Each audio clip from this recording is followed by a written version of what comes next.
Diguyur hujan lebat membuat air di beberapa sungai di Pamekasan meluap dan menyebabkan terjadi banjir di beberapa tempat. Supervisor Pusdal OPS BPBD Pamekasan, Budi Cahyono mengatakan, 9 wilayah di Pamekasan yang terdampak banjir meliputi Geladak Anyar, Cuncancang, Patemon, Berkot Timur, Parteker, Jalma, Laten, Nyalabulau, dan Gazali. Tinggi air yang mengenai rumah warga rata-rata setinggi perut orang dewasa. Budi Cahyono mengatakan luapan air mulai masuk ke pemukiman warga sekitar pukul 19.30 WIB, Jumat kemarin malam.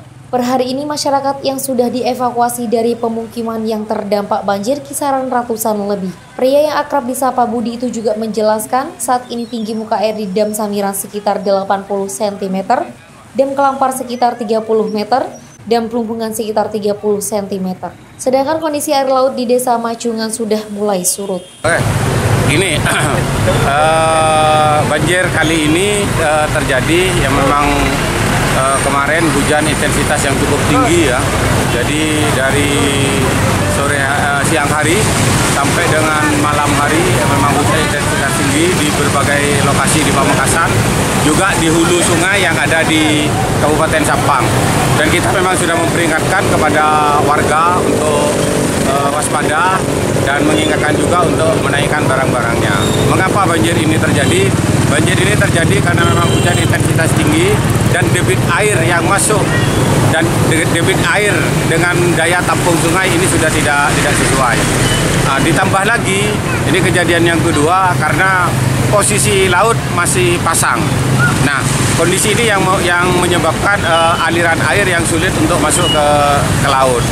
Akibatnya 3 dam yang ada di Pamekasan tidak bisa menampung air, akhirnya tidak bisa dipungkiri Pamekasan banjir kembali. Banjir tidak hanya memasuki rumah warga, namun juga mengenangi Jalan Panglima Turnojoyo atau jalan arah Surabaya Pamekasan Kota, sehingga arus lalu lintas dialihkan menjadi satu jalur. Hal itu dilakukan untuk mencegah kemacetan di jalan tersebut.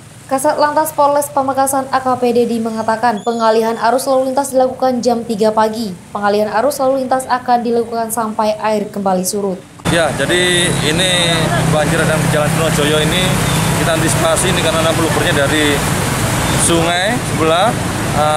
Untuk pengendara roda 2 maupun R4 jenis sedan ini masih bisa dilalui, namun harus pelan-pelan ambil lajur paling kanan ya untuk menghindari macet atau mogok dari kendaraan tersebut. Nah, sementara anggota Satlantas Polres Pamekasan ini kita tempatkan di sisi selatan dan sisi utara untuk pengalihan arus sementara beberapa dialihkan ke jalan Simpang 4 Kanginan nanti keluar di Bundaran Asam Manis, dan sebaliknya pun juga kita himbau pada masyarakat untuk sementara menghindari rute ini dulu, dan setelah terlanjur kita tetap kita arahkan pelan-pelan untuk bisa melintasi jalur jalan tersebut.